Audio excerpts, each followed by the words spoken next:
sözlər. Mən istəyirəm ki, bu videoda sizə sözlərin tək mənalı. Bu videomda sizə sözlərin tək mənalılığını və çox mənalılığını izah edeyim. Gəlin tək mənalıdan başlayaq. Tək mənalılar çox asandır ki, tək mənalı sözlər çox asandılar. Yəni onlar bilmək çox asan da olur. Tək mənalı sözlər necə olurlar? Baxın, sözlərin tək mənalığı budur. Yəni bunun bir dənə həqiqi mənası var. Bir həqiqi mənası var. Bunun bir dənə məcazi mənası yoxdur da. Bunun təkcə bütün ümumi olaraq bir dənə həqiqi mənası varsa, bu tək mənalı sayılır. Məsələn, avtobus. Avtobusun məcaziliyi yoxdur. Bir dənə həqiqi mənası var. Bu tək mənalı sayılır. Keçək sözlərin çox mənalı sözlər. Çox mənalı sözlər bəs necə olur? Çox mənalı sözlərin elə ümumi olaraq bir dənə məcazi mənası oldu, bəs eləyəcək. Bir dənə məcazi oldu, bəs eləyir. Çox mənalı sözlərlə bağlı bəzi qeydlər var ki, bu qeydlər nələrdir? Gəlin deyək. Baxın, bütün bədən üzvləri beləyim sizə, bədən üzvləri, əslində burada bütün yox, beləyim. Bədən üzvləri çox mənalı olur. Bədən üzvləri çox mənalı olur. Məsələn, gəlin baş sözünə baxaq. Baş sözü məsələn, biri var ki, insanın başı həqiqi mənada, biri var kəndin başı bu mənada. Bunlar nə mənadadır? Baxın,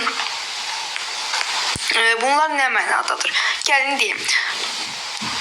Buradan elə bil ki, baxın, sanki buradan burada deyirik ki, çox mənalıqlar məcazi olur. Məcazi necədir? Həqiqi mənadan törənmiş, sonraki törənən məna. Yəni, törənən məna, sonraki mənadır, düzdürmü? Aha. İndi buradan ilk öncə insanın başı olubdur. Sonra kəndin başı. Yəni, kəndin hansı bir bədən üzvü deyil ki, o insan deyil ki, onun bir bədən üzvü olsun.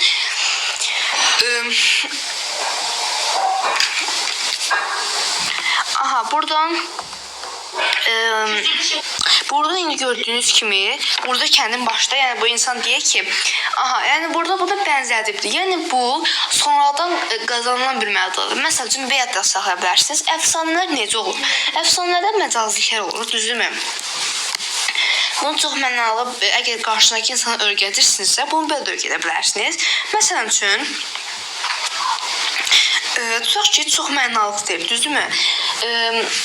Beləyim. Məsəl üçün, əfsanələr necədir? Əfsanələrin tərifi belədir. Keçmişdə insanlar təbiət qüvvələrini, ətraflarında baş verən hadisələri bilmirdilər deyə, onları ilahi qüvvələrlə bağlayırdılar və buna görə də, ilahi qüvvələrlə bağladıqlarına görə də necə olurdu?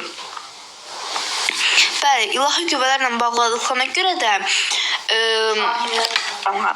onlar ilahi qüvvələrin bağlı deyil, yəni oradan artıq yeni şeylər çıxırdı, yəni həqiqətdə olmayan yeni şeylər çıxırdı. Məsələn üçün, bu da onun kimi da, yəni məsələn insanın başıdır və kəndin başını, insanın başını, yəni insanın başı nə deməkdir? Hansı mənadadır? Yəni insanın ən üstdə duran orqanı mənasındadır. Kəndin başında sonra zaman keçdikcə insanlar buna bənzədirlər ki, yəni kəndin ən üst yeri, zirvəsi hansıdırsa ona baş adı verək. Yəni kəndin başı. Bundan da törəmə məna çıxır. Yəni sonradan qazandığımız məna çıxır. Törədilən məna çıxır. Bu da bir məcazi yoluna görə burada nə var? Çox mənalılıq. Bu yadda saxlayın ki, çox mənalılıq deyəndə, yəni məcazilik deyəndə yalnız bunlar əsas nitq hissələrinə aid olmalıdır. Bəzən şagirdlər testlərdə nitq hissə burada çaşdırmaq üçün əsas sözünü vermir və yaxud da verir, elə bir cümlə olur ki, yəni cümləni tam fikir verin də, orada sizə çaşdıracaq hər şey yaza bilər. Ona görə qaydan yaxşı bilmək lazımdır. Sonra bir də çox mənalı sözlər, bütün sözlər çox mənalı ola bilmir. Çox mənalılar adətən bədii üslubla işlədilir. Siz bunu elə bilməlisiniz ki, yəni sözü məcazilikdə düzgün işlədə biləsiniz. Çox mənalı dedik ki, yalnız əsas nitq hissələri ola bilir, çox mənalı daşıya bilir. Çox mənalı daşıya bilən ən çox 6 nitq hissə əsas nitq hissəsindən 3 dənəsi ki, bu isimdir, sifətdir Bir də feildir ki, bunların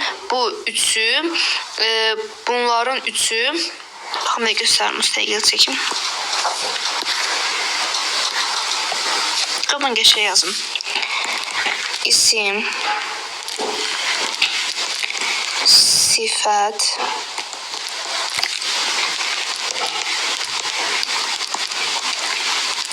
bir də feil. Baxın, bu 3 dənə əsas nitq hissəsi var ki, bunu göstəreyim.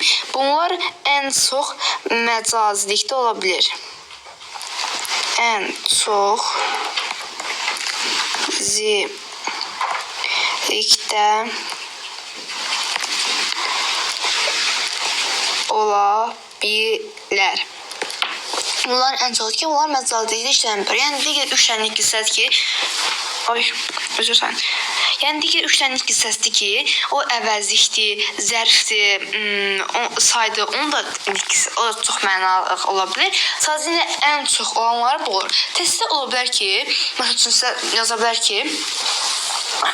bilər ki, isim, sifət, feil, əvəzlik ən çox nitq hissəsi. Burada əgər əvəzlik varsa, buradan bir ardıcıq onu pozursa, o zaman variantı götürmürsünüz. Buradan deməli, çəkməli və çox mənalı izahımı bitirdim. Gəlin dərsi istəyirəm ki, testlərdə sizlə işləyən zaman qarşınıza bir diaqram çıxır, silogizm çıxır, hökmlərlə bağlı müxtəlif sual tiplərinə rastlayırsınız və bu sual tiplərində bəzən qaydanı tam bilsəniz belə, orada artıq o silogizm sözü tanış gəlmir, Venn diaqramını, Euler-Venn diaqramını burada çətinliklər çəkirsiniz deyə onunla bağlı da ayrı bir video çəkəcəm. Sağ olun, görüşənək. Əgər bu videom sizə aydın olursa kanalıma like atıp abone olmayı unutmayın.